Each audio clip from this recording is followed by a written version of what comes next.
Hello then, George. My name's Pablo. Mm-hmm.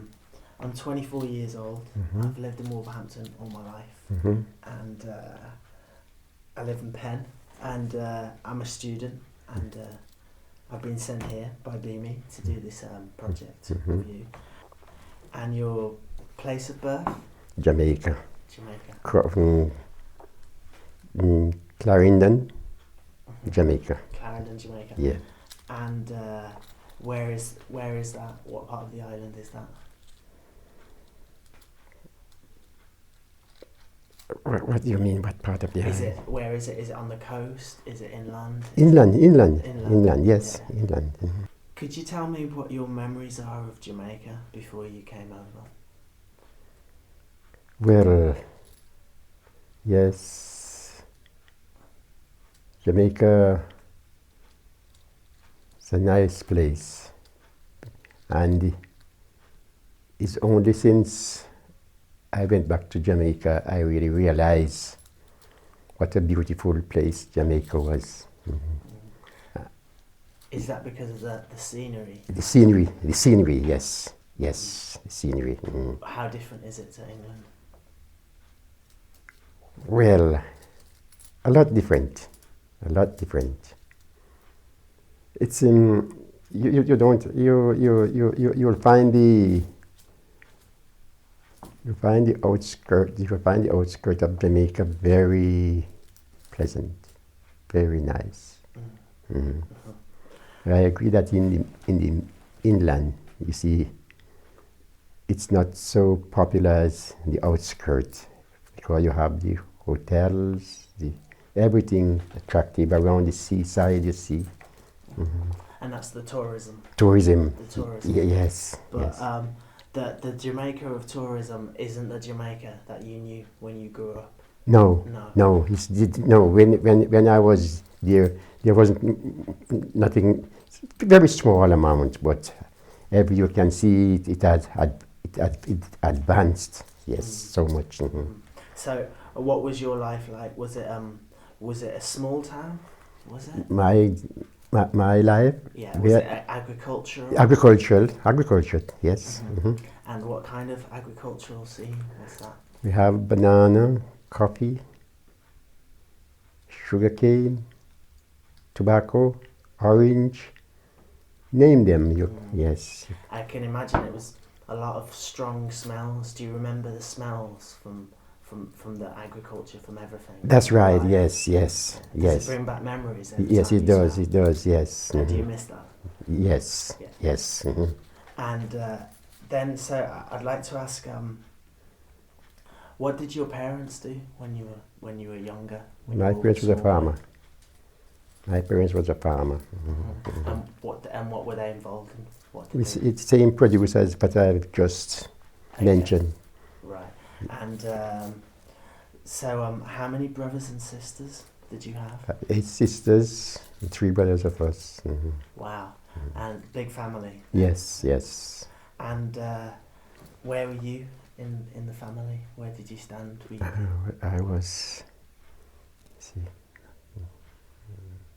I was the 4th one in the family. The 4th one? Yes. What did that mean with such a big family? Did you have responsibilities to look after your brothers and sisters? No, we didn't have any responsibility. Our parents have the responsibility looking after us until we gradually left home. Right, okay. Yes. So it was a busy house? Yes, busy, yes. And what were your memories of education? Education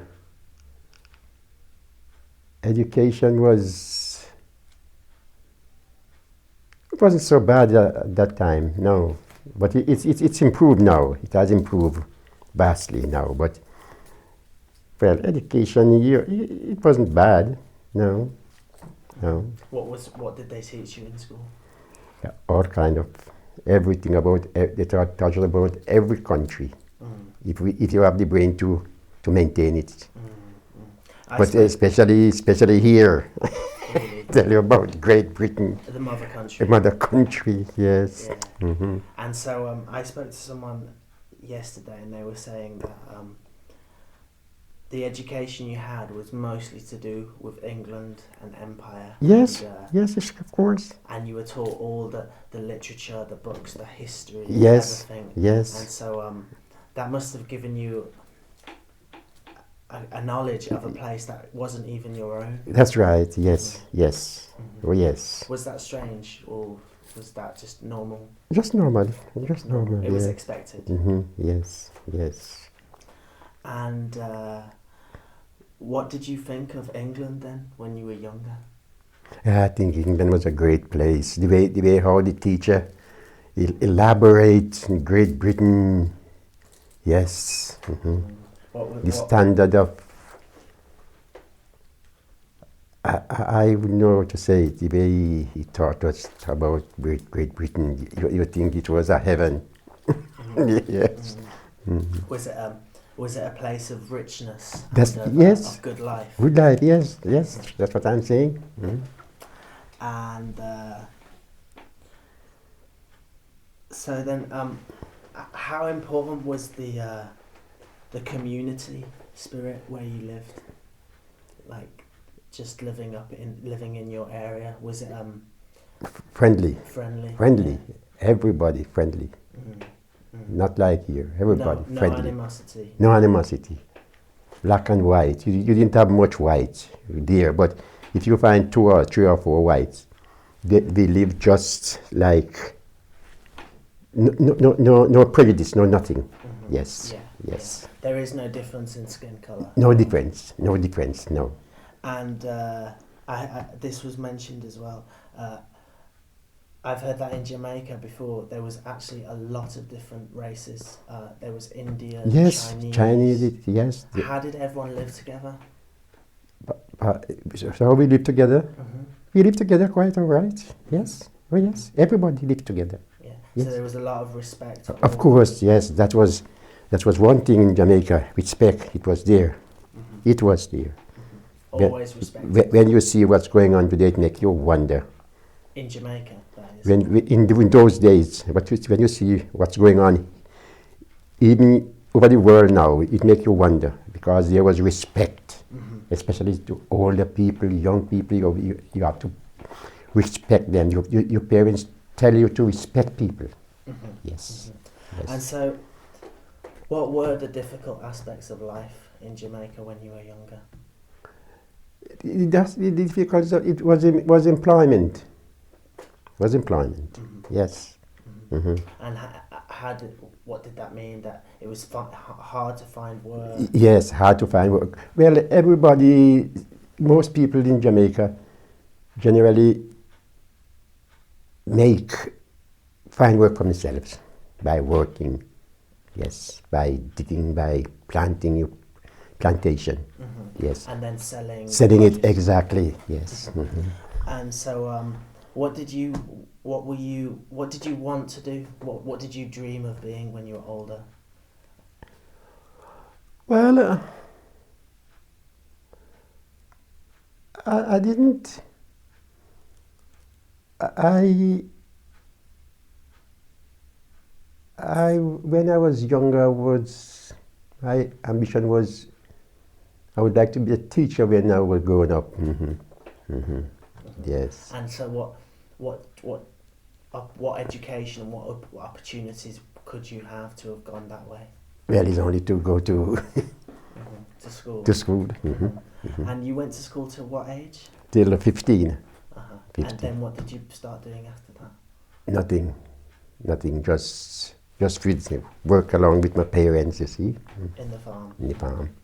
And so, when did you get the opportunity then to come to England? How did you hear about it?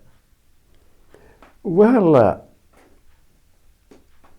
my bigger brother was here in the RAF during the war. And then when he came home, after he came, that was around in 48, 47, England started to apply for workers to come here. And then we as young boys, we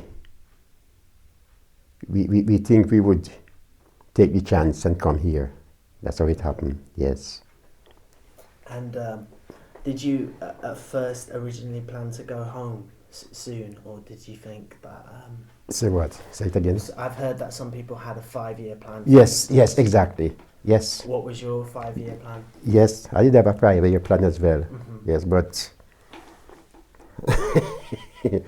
as time goes by, you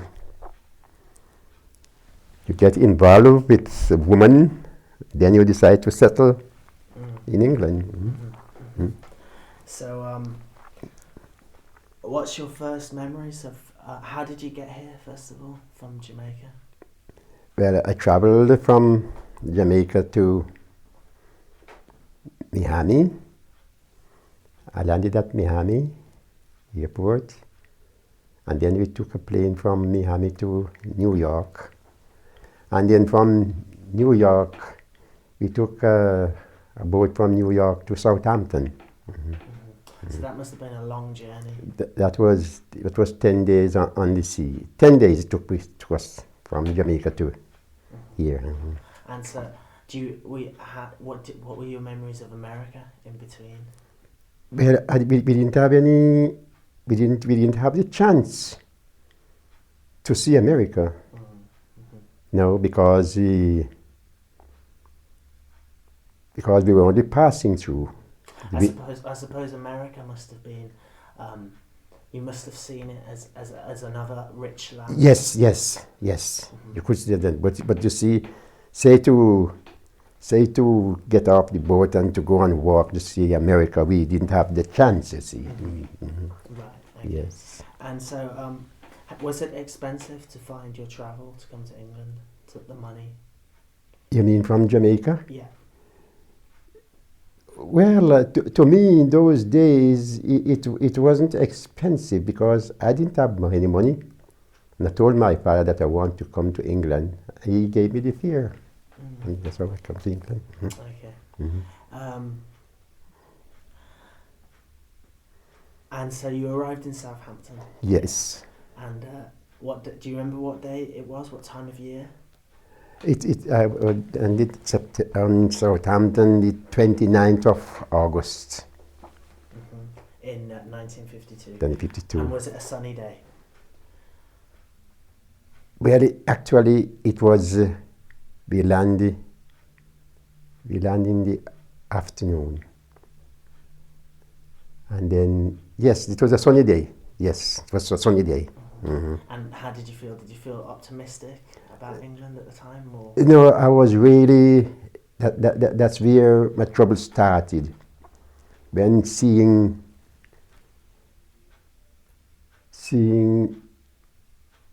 the way how they told us about England, we never really expect what we see. Mm-hmm. Mm-hmm. Okay, so in your mind, how did you expect it to be? Well, the way we thought was a paradise to how we were told. Yes. But when we see these houses with the chimneys and the smoke all about, you say, "Oh my God, what is this?" Really? Did Yes. it look very grey? Very grey. No, we're disappointed. Mm-hmm. And so then, where did you? What were your movements from Southampton? Where did you go? I have a friend that came to meet us, Mr. Palmer and myself. We came together. We have a friend came to meet us, and we stopped with him for the night. And then the following day, we came to Wolverhampton. And who did you have in Wolverhampton? Who did you know? A friend that lived Jamaica before us. Mm-hmm. Mm-hmm. Were they from your community? Yes, that's it, from the same community. Mm-hmm. Mm-hmm. And would you say... There are several places I could go in England after I lived Jamaica, because there are people in London, Bristol, Sheffield, Wolverhampton, but I choose Wolverhampton. Mm-hmm. Mm-hmm. And those were all people that you knew from your community? Yes. And so would you say that for a lot of people who emigrated, they moved to where they had friends? Exactly. Okay. Exactly. Certainly. Mm-hmm. Yes. So it was... Because my family and my sisters all of them came to Wolverhampton where I am. Oh, I see. Yes, Right. that's how So it you goes. have a lot of family here in Oh, Wolverhampton. oh, yes. Right. Okay. And it was a natural choice for you to come to Wolverhampton then, because of all your friends and family. Yes, because I have a friend here, you see. Because coming to a strange place, you need some direct direction, you see, and some protection. Mm-hmm. We came to that friend. Mm-hmm. And what was Wolverhampton like then, when you first arrived? But it was the same experience as London. Everywhere looked the same. Really grey. Yeah. Mm-hmm. Yeah. And did you have a period where you found it difficult to adapt? Did you miss home initially? Oh yes, yes, certainly.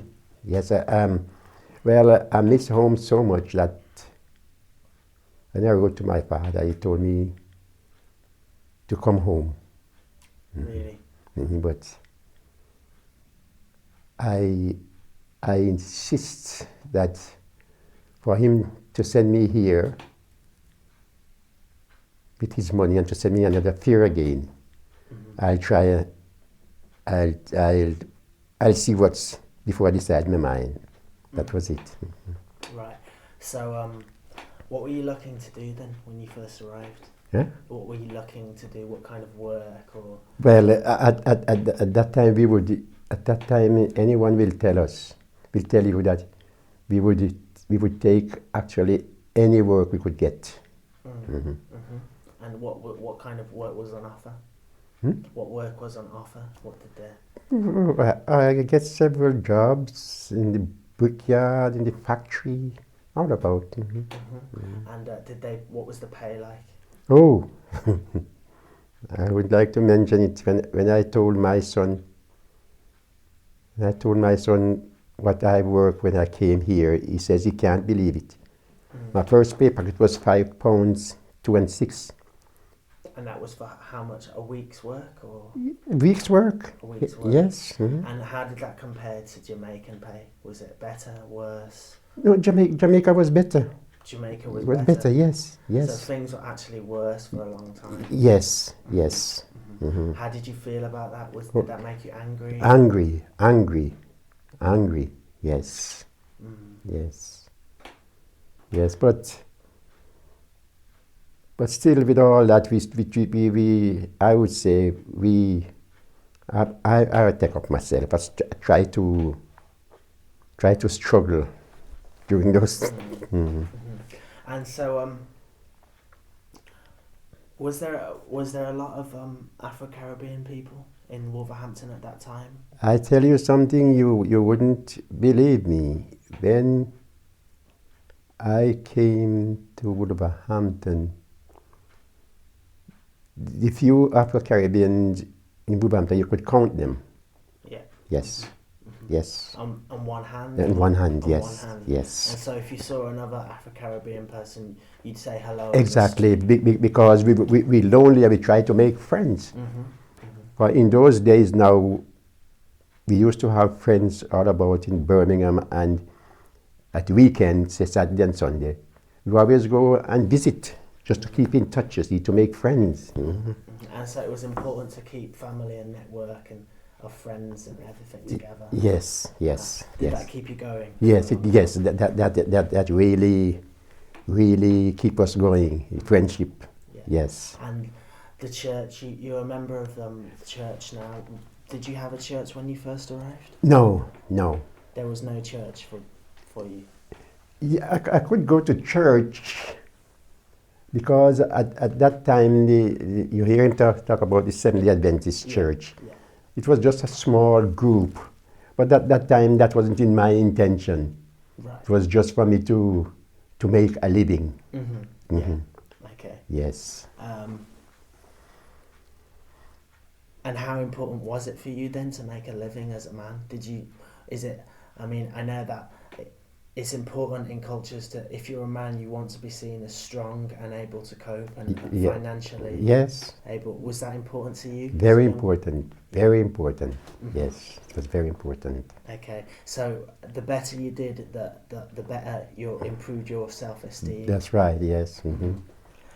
And so what were the reactions of the white people of Wolverhampton then? Well, as usual we meet up on prejudices. They were prejudice, very prejudice. Of what? Of what nature? They don't want to know you. Yes, you might find the odd one. I must be fair. You might find the odd one. I must say, especially the women. They try to help us. They would go out of the way to help us. I can remember 2 names. I will never forget those 2 names. Those 2 women. They will do anything for us. You will show shopping, and if you want to know anywhere to take us, yes. But the men, they were on and off. Yes. So you could tell it made you sensitive to the charity of good people. Oh yes, at the time. yes it does. And it made you appreciate them. Yes, it does. Yes, yes. And so, how did you react then to the lack of charity of most people? Well, I just go on, just don't take any notice, because I know as time goes by, it won't last forever. They will gradually change. Because I'll give you an instance. When I bought this house here, I'm the first black man living on this street. And when I bought this house, one woman say, one white woman say it's a disgrace for places like these. Black people shouldn't live here. Really. And this now is a predominantly Asian and black area. That's right. Yes. But at that time, was it mostly a white area? White area, definitely white, all white. Yes. And how different was it? I mean, how much has this area changed? This is Penfields, but how much has it changed over the years? You mean with the white people? Just what was it like before? It has changed. It has changed a lot. Yes. For the better? Yes. Yes. Yes. And so you've become more comfortable. More comfortable. Yes. Well, even now, in this road here, I can tell you. This Frank here, Frank Challenger, and here's the Christian man beside me here, and one woman down the road by white woman, Mistress Cooper. I think you can count the couple of white people that live here now. In comparison to when we came here, it was all white people. Yes. And it was a working class white area, was it? It was everybody here. Well, I tell you something. In anywhere you go, the people that have an amount of intelligence, they treat people good in the right way. Yeah. Because that house was occupied, and this house, the one beside me, was occupied by the Express and Star.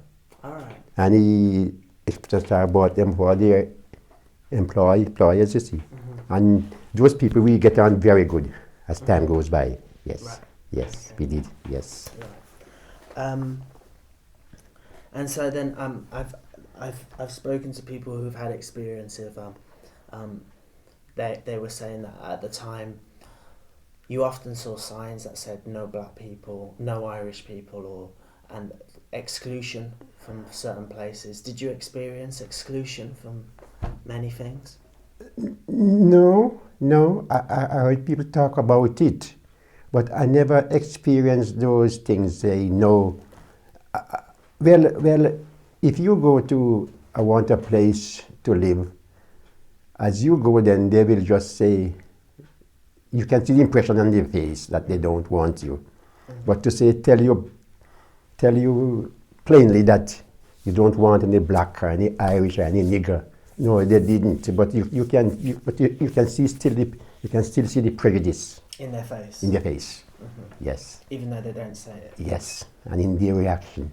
Yeah. Yes. Okay, and so did you experience any prejudice in finding housing, for instance, or?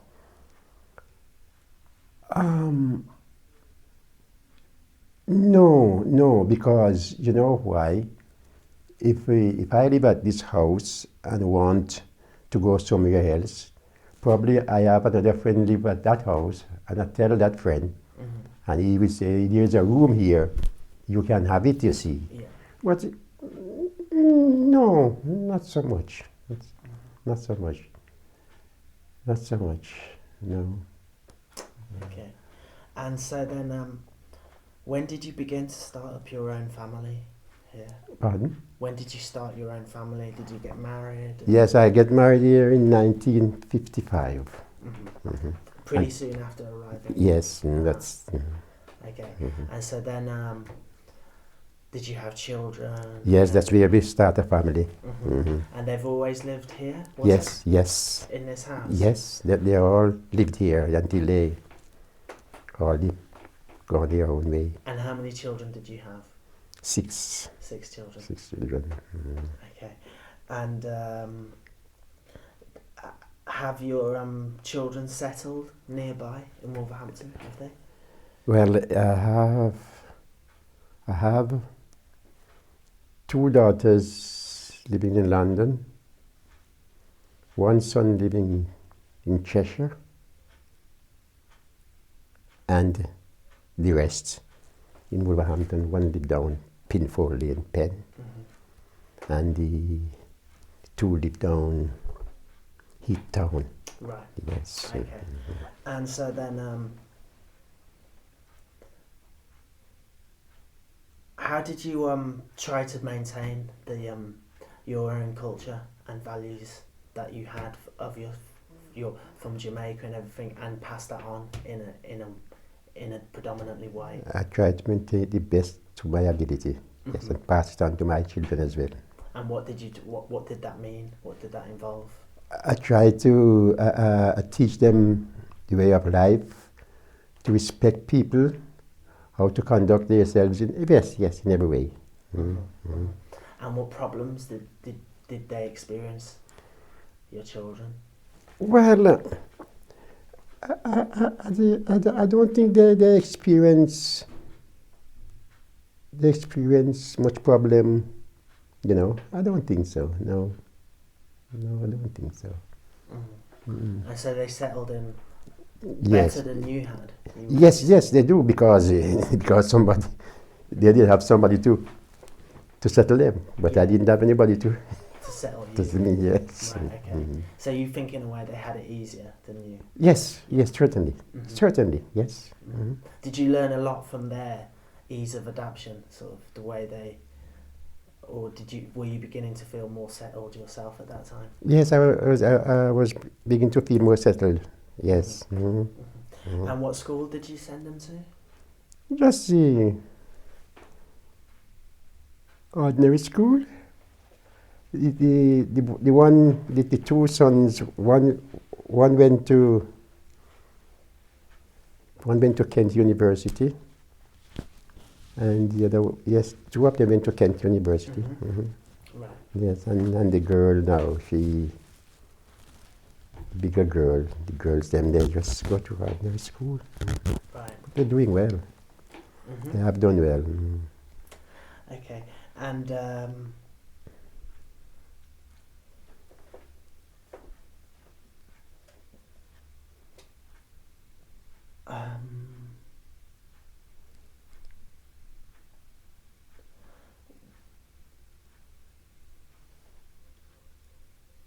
Wolverhampton has gradually changed. It has.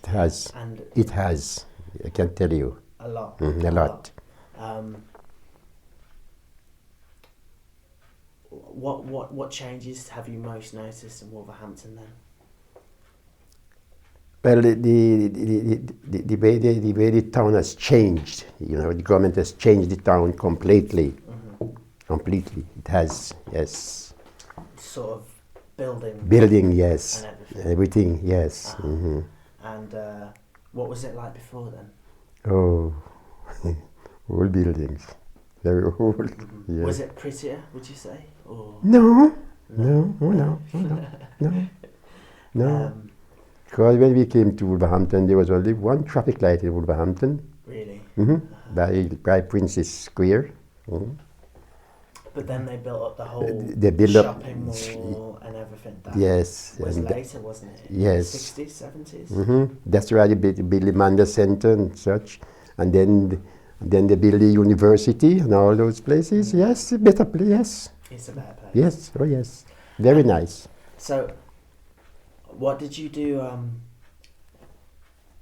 What were fun activities for you? Did you used to drink in the pubs or? Yes. We used to at weekend. We don't see much in the week because we all work different places. At weekend we congregate and we would go to a special pub and Saturday and Sunday, you see. And where was this? Just around Wolverhampton. Okay. But you was that a pub where mostly black people went? It wasn't sort of. Yes. Black and white. Yes. Yes. Okay. But you still need to you still find your prejudice there sometimes, you see. As well. Yes. Because we did have one pub down here by the name of by the Buford Arms. There was one manager there. There was one room in that pub. No black people could go in there. I tell you plain that this pub is for the white people. But we used to take the mickey out of him. I could remember one Sunday we had some friends from Birmingham come to look for us, and we went there for a drink. About 17 of us. When we go, we went to that room, and he says, "We can't have the drink." We came out of that room and we went into the bar, and he pulled the 17 pints of beer, and what we did, just left it on the counter with him. Really? Just left him there with it. He was a bastard. Sorry to use that word. Yeah. Yes. Yeah, but deservedly so.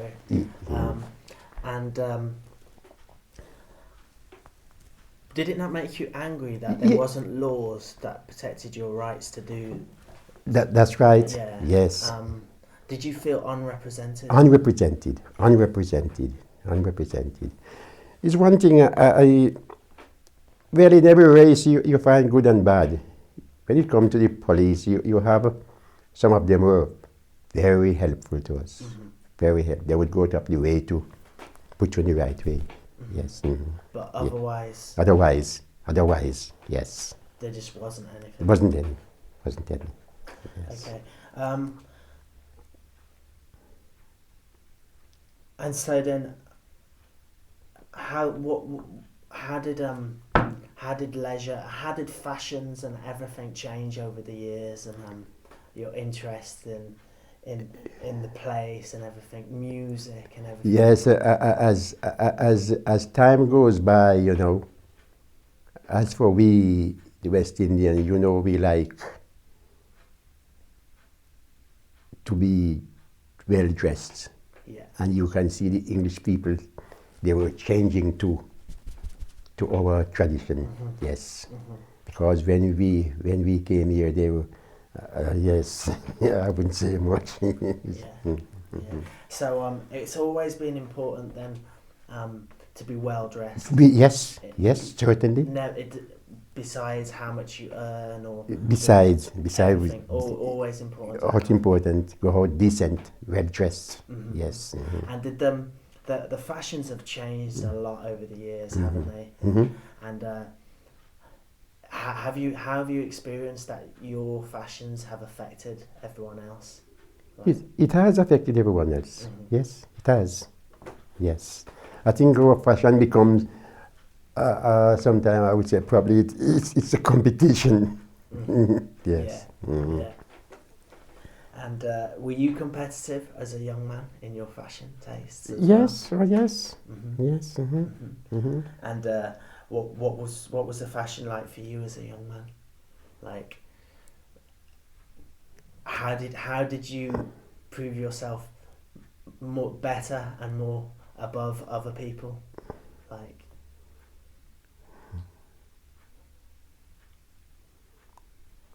Well, um,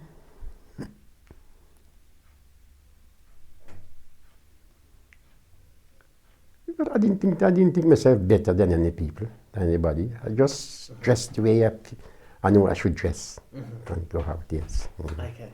Yes. And then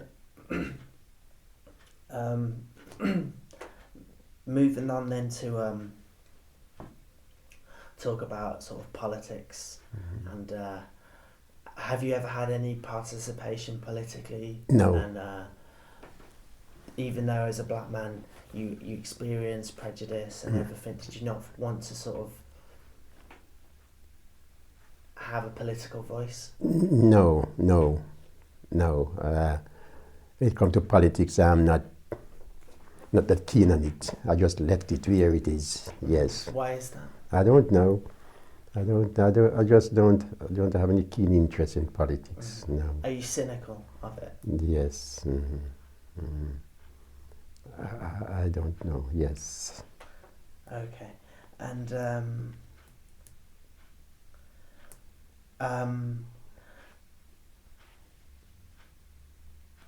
so you say, going back to the question of employment, and you did a lot of jobs, any kind of jobs. Any kind of jobs, because my first job was at a brickwork. How long did that last? Say it again. How many years did you do that for? I did that for about, let's see, 50, 55, 52. I did that for about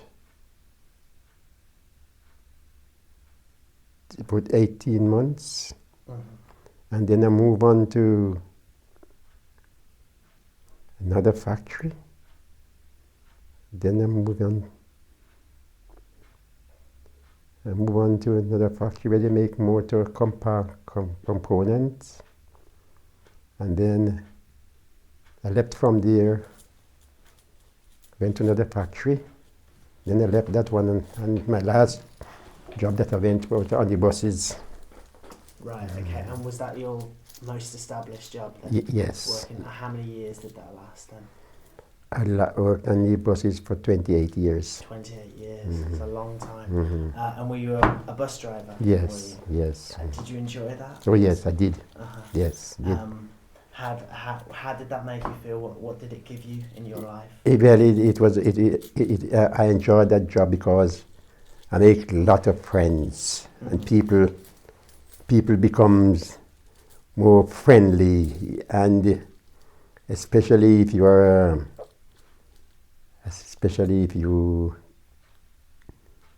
try to make friends, they make friends with you, and as time goes by, the atmosphere change a bit. Yes. What's that? The bell. Okay, do you need to get that or somebody's gone? Okay. Yes. Right. So and you drove the bus, and was that just around Wolverhampton? Was it? Yes, Wolverhampton, Birmingham.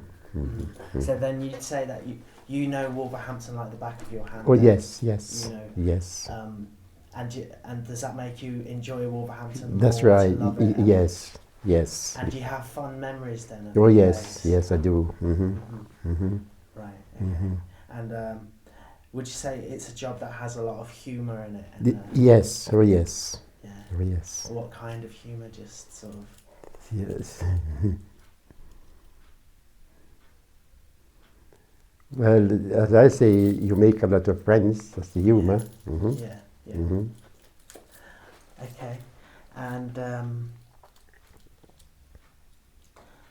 so then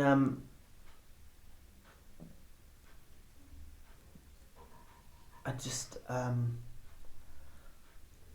so you'd say, when then did you begin to feel comfortable with England? When did you know that this was your home? Well, after the years go by, with my children growing up, I just decided to say, well, I just settled down here. And how often did you miss Jamaica? Like, Well, you know, even now, I regret that I didn't go back to Jamaica in the early days. why? After being here so many years and go back and see the difference, you know, you want to. Why even now then? Why do you still think that? Sometimes I still think of it. And what would you think life would have been like if you'd been in Jamaica? Well, I never can tell. Probably I wouldn't exist so long as I exist here, but still.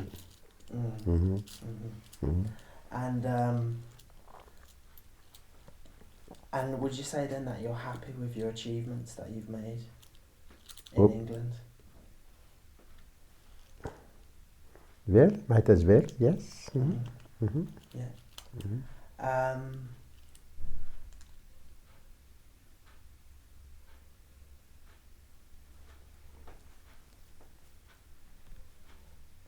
And I think that's it. I think I'm gonna call it a day there. Yes. And I'd just like to thank you. Yes. For asking our questions, and I'll just yes. finish that up. Okay, thanks. Yes.